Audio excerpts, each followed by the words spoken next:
What is up, y'all? Welcome back to another episode of the Two Game Podcast. It is finally time to deep dive into Attack on Titan.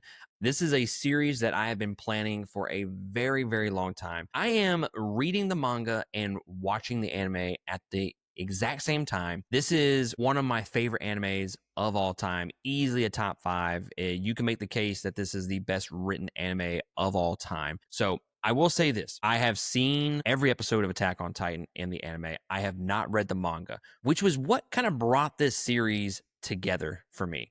I really wanted to read the manga, but I also kind of wanted to watch the anime. So why not do both at the exact same time? So I'm going to be deep diving into seasons 1, 2, and 3. For season 4, I'm going to break it up into multiple episodes. And each episode, I'm going to try to focus on a different aspect of the series. So with today's review, I'm going to be jumping into the main characters for season 1, and then where I'm talking about the emotions of war, and then the differences between the anime and the manga. I want this series to be as great as it kind of seems in my head, and I really want to deep dive into every aspect of Attack on Titan. And the fact that I'm reading the manga and then watching the anime at the exact same time and kind of following along with it, seeing the differences, I'm hoping that this will give me a fresh perspective of the series. And look, I'm going to be completely honest. If you came to this looking for me to complain about Attack on Titan, it's not going to fucking happen. I think this is, again, one of the best written animes of all time, one of the best stories told over the course of 4 seasons. I think it is legitimately, if you told me this was the best anime of all time, I wouldn't disagree with you.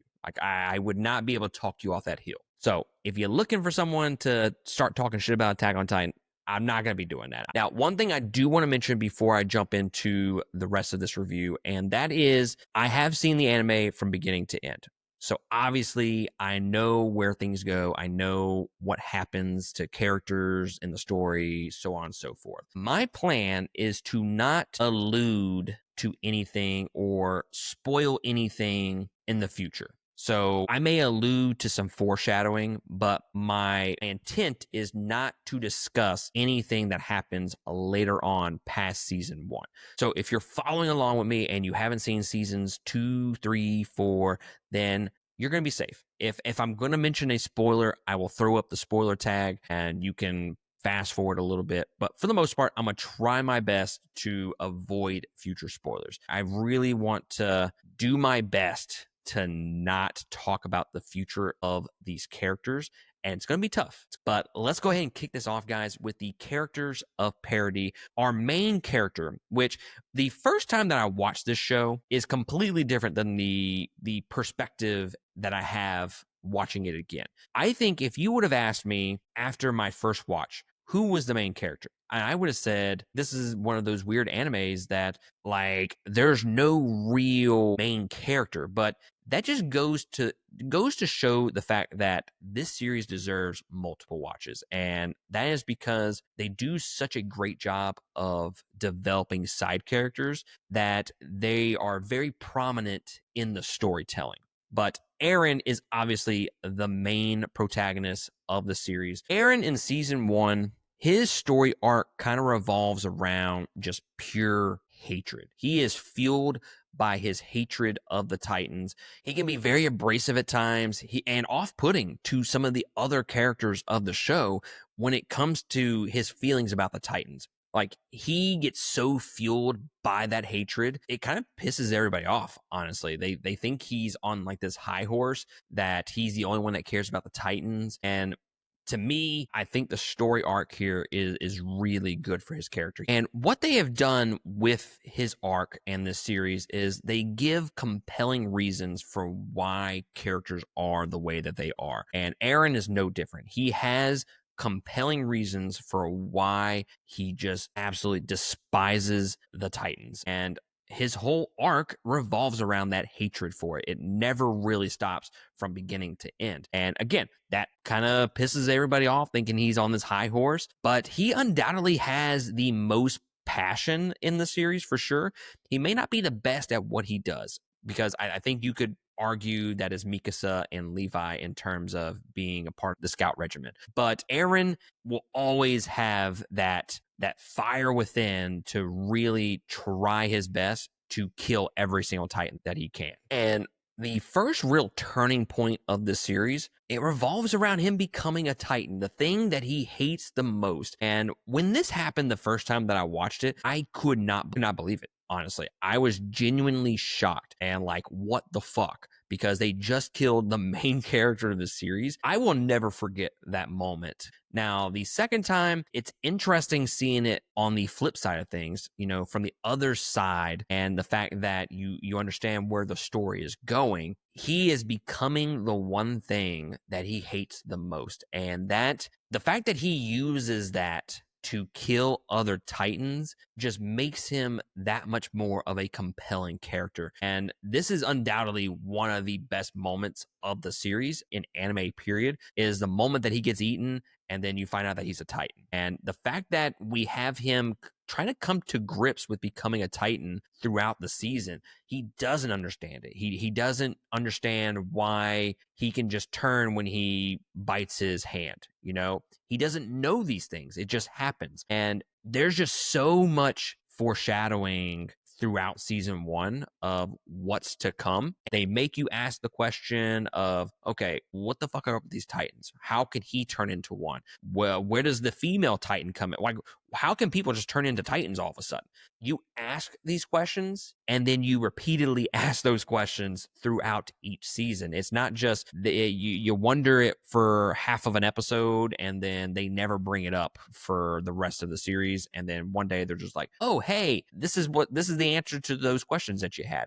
It's not like that. And I really, really appreciate that they keep just teasing the tip with each and every season. And then next up is Mikasa, who, look, I think the first time that I watched this series, you can tell through season 1 that she cares very deeply about Eren. Eren seems like one of those dudes that he has the girl. He knows he has the girl, but he doesn't really show her all the attention in the world. And I think this is where a lot of people are going to differ on the characters of Eren and Mikasa and their relationship, because there are multiple times throughout the season and even in the manga where they reference the fact that Mikasa loves Eren. They even mention them as boyfriend, girlfriend a couple of times throughout the season. And the fact is, when I watched this for the first time, I had those thoughts of like, well, Mikasa, it seems like Mikasa has this hidden love for him, and Eren never really gives her the time of day and really gives her that love back. And I think on his second watch through, it's a little bit more like it's easier to see the relationship between these two and that they do both deeply care for each other. And she loves Eren, and I think he's so infatuated with this hatred for the Titans that that's really all he has in his heart, is the hatred for the Titans. And then Mikasa is right there next to him. And I think it's not as obvious throughout the season between these two characters and their love for each other. I think on the second watch through, I noticed it a lot more, and you can kind of connect the dots between this relationship and just how much they care for each other. Because Mikasa, when she senses danger or she realizes that Eren is in danger, she loses all control. She's normally this calm, cool, collected character, but the second that Eren's in danger, she loses all control. And honestly, Mikasa is one of those characters, when I first watched it, that I liked her. Don't get me wrong, I liked her character, but I think with this second watch through, with the reading of the manga side by side, I think my love for Mikasa has really skyrocketed here. And maybe I did a disservice to myself watching it the first time, because I binged the fuck out of this series. Like, you'll watch like a few episodes and you're like, fuck man, let me watch like 2 more. Like, it is a binge worthy series. But when you binge a series of this magnitude, you lose a lot with the storytelling, and you miss a lot of key points with their characters and stuff like that. So Mikasa has really grown on me with this second watch through. Like, I really love her character and where they go with her in the future. She just wants to live peacefully with Eren, and she would legitimately follow him anywhere. And I think it's going to be interesting to follow this relationship with this series and see how it unfolds past season 1.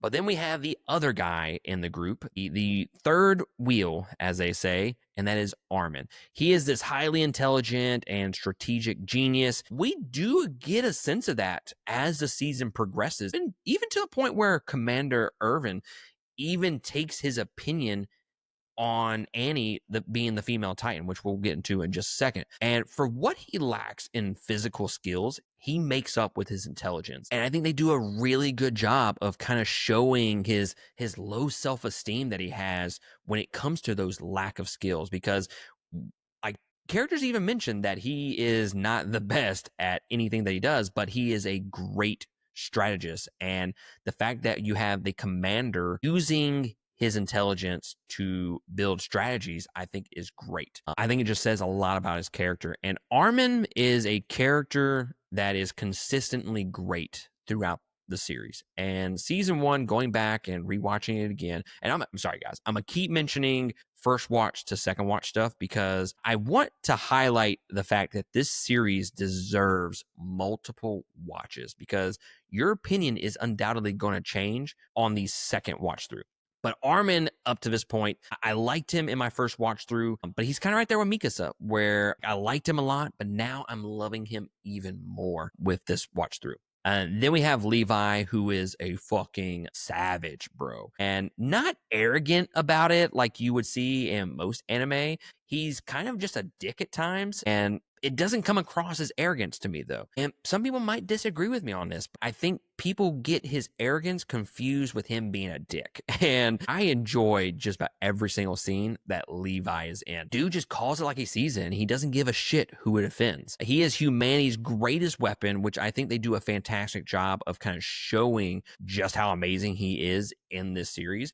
You see season 1, he starts showing off his abilities, and you're like, God damn, bro, like chill the fuck out. Like everybody else is like child's play compared to him. Like he is a completely different level than everybody else in this series. And he's one of my favorite characters in any anime, period. I think the manga does a good job of kind of brushing up on his character a little bit as well. And that's the interesting thing about doing the manga and the anime at the same time, is you get these different perspectives of the same story. And we'll kind of jump into that in just a second. And I wanted to focus on Annie Leonhardt a little bit for this review because she is more prominent in this season. And the fact is that the back half of season 1 is all about her and her female Titan. Annie is cold, distant, or kind of like isolated from others. She's a decent character that I wish we would have gotten a little bit more time with over the course of season 1 to really hit us in the feels when it is revealed for her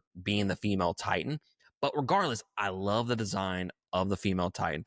And the fact is that some of the characters even mention that she has a nice ass as a Titan. So great. I love some of those moments throughout the season where they have little moments of levity like that. And there are some really great fight scenes with her as well. Like even when she's training versus when she's the female Titan, I think all of those action set pieces are really fucking good. But Annie is a good character. I love the design of the Titan, which kind of leads me into the last little bit that I want to talk about, and that is the Titan designs. Now, we'll kind of jump into this a little bit more as this series progresses, but the Titan designs, so fucking cool. They're so odd. I remember seeing this series for the first time and being like, what the fuck is this, bro? Like, what is this show even? And that just goes back to the fact that these designs are unique and they're just so fucking cool. And then once we get to the female Titan, the colossal Titan, Aaron's attack Titan, once they start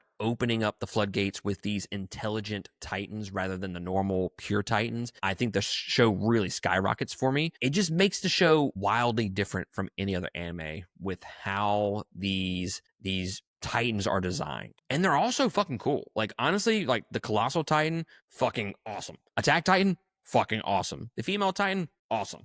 And it's just like they don't really have a Titan that is just badly designed. I'll use this as probably a poor example, but like let's look at Pokemon for example. You can go through the roster of Pokemon that have ever been created, and you're gonna find several in there that just you don't like the design of. Right? You go through these Titan designs and it's just like every single one is so fucking cool. And now that I've kind of caught you up with some of the main characters of Attack on Titan, I want to jump into something that is essential to this series that I don't think really gets expanded on in any other anime. I think this is legitimately one of the best things about the anime, and that is the emotions of war. I think what this series does very, very well is the fact that we have all of these characters, not just the ones I just mentioned, but also the side characters that I didn't mention for this particular episode. But we have all these characters, and they take time to really show how they deal with the emotions of war. And I think that is one of the best things about this series. When I watched it for the first time, I remember thinking, like, God damn, bro, like this is some fucking heavy shit. Especially having, I don't want to say kids, but like teenagers being in the middle of this war between the people versus the Titans. And I think the series does a great job of not just the season, but the series as a whole of dealing with and highlighting all of those emotions in the war.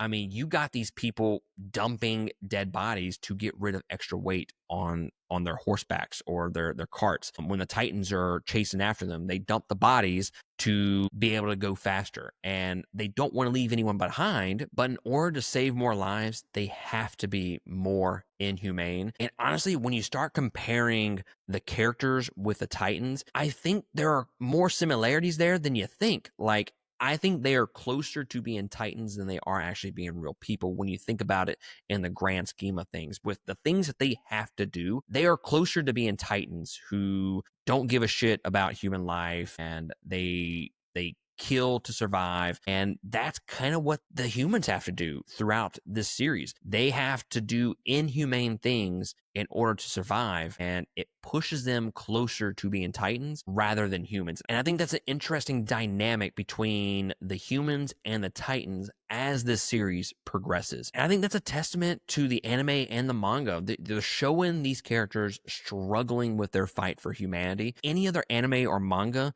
the heroes are all happy-go-lucky, let's save people. And this shows them crying, fighting with the idea that they will die each and every episode. And it's a lot sometimes. Like, I'm not gonna lie, it's kind of a weight on your shoulders as you progress through this series. But even with these characters struggling with those emotions of war, I think the show does a great job, and the manga does too, of really bringing in moments of levity. And there's this moment, I want to say it's episode 4, where they're standing on the wall, they're happy, hopeful, they're eating some meat, and then that colossal Titan really shows up, and that sound design, which is really fucking great there, by the way. I think that moment where they're standing there just being happy, they sprinkled that in throughout the series, and those are great moments. It's like, it's not all depressing. They can find little moments here or there to be happy about, but again, the great thing about this series is they give you a moment and you think you're good, you think you're happy, and then they bring in the fucking colossal Titan and really just fuck shit up. I think those first 4 episodes, I consider that the prologue to the series, and it's a great end. Like, it teases the tip enough to make you watch the rest of the season for sure. So if you have any trouble with watching Attack on Titan and you've watched like 2 episodes, 3 episodes, and you're like, man, I just don't know, man. I don't know if it's for me. Go through episode 4.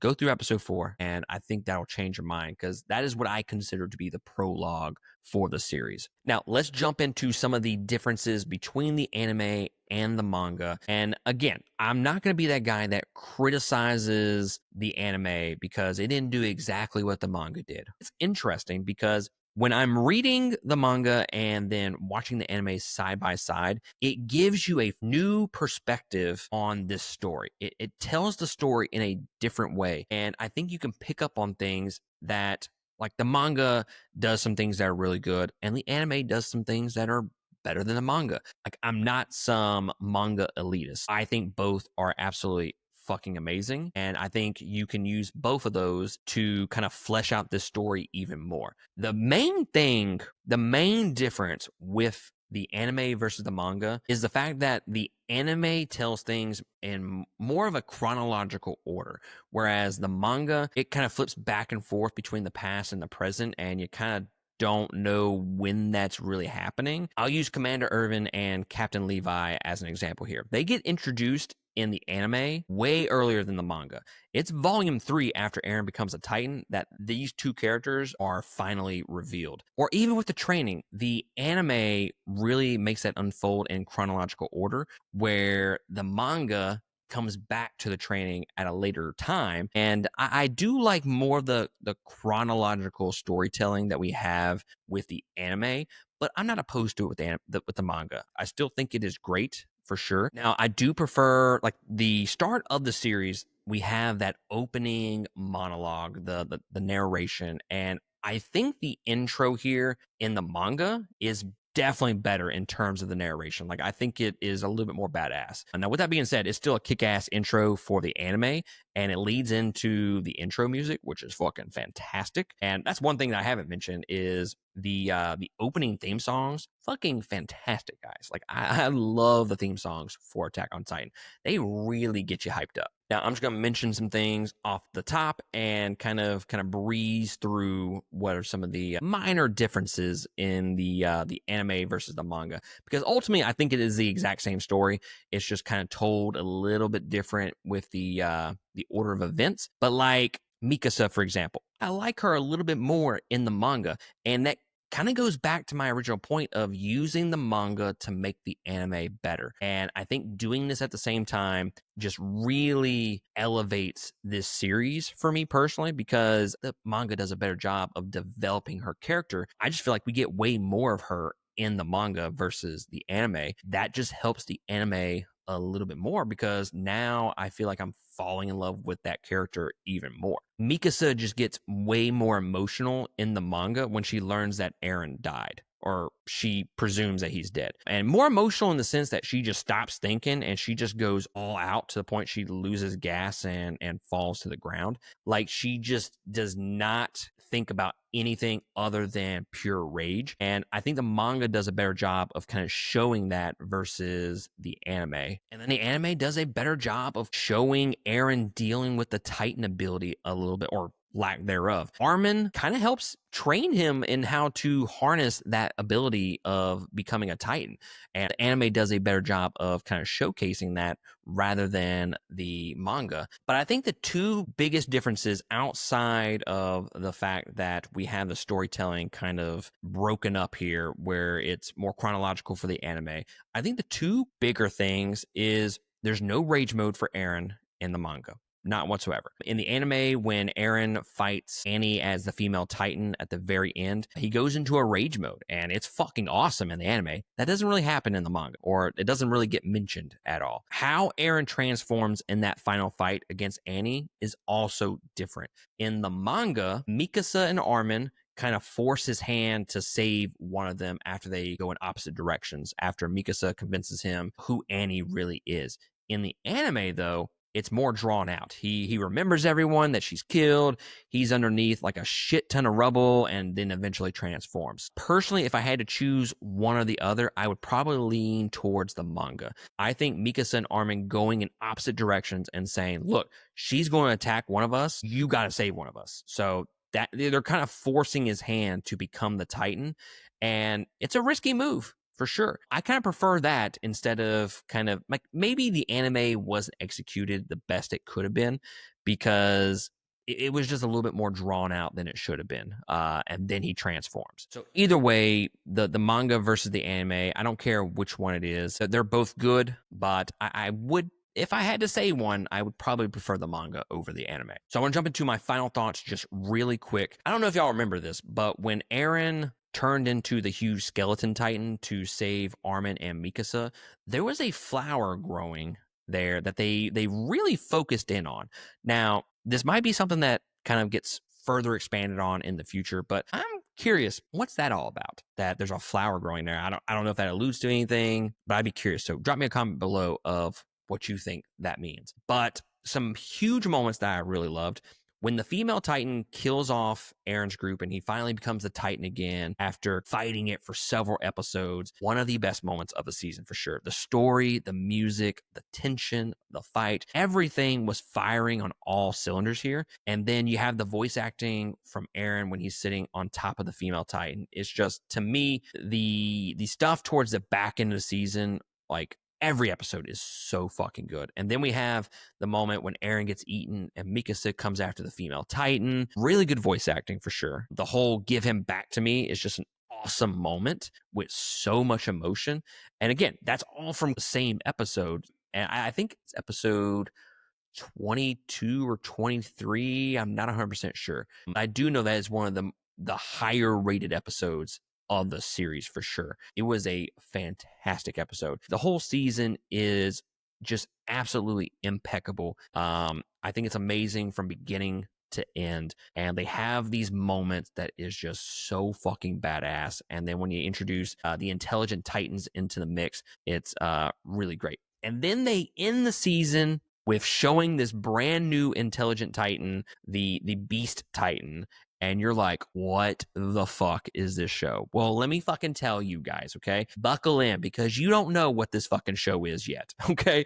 Like, even watching through season 2, you don't know what this show is. I love that meme where it has like seasons 1 through 2. It's like, oh, I know where this series is going. And then it's like seasons 3 and 4, you're like, I have fucking no idea what this show is. It is just a roller coaster of a ride for this series, and I cannot wait to continue on with this series. And I'm excited to continue the series. This is one of my favorite animes of all time. And the fact that I'm getting to read along with it just makes it even more of a special watch through for me. But I'm excited to see where the series goes for me in terms of just how much I fucking love it when it's all said and done. So it's going to be an interesting journey, and it is one of the more exciting things that I've done for the podcast. Like, I'm truly excited to deep dive into Attack on Titan.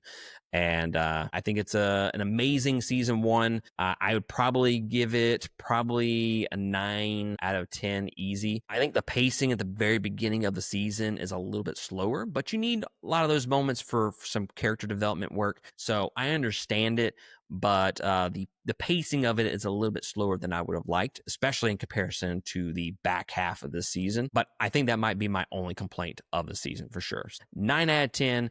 So guys, let me know down in the comments below of how you feel about this series. What are some of your favorite moments of the anime or even the manga? But stay tuned, because next week I'll be deep diving into season 2 of Attack on Titan. So thank you all for joining me. Hit that like, subscribe button. Really appreciate it if y'all did that. And yeah, that's going to be it from me. I will catch y'all next week on season 2. Laters.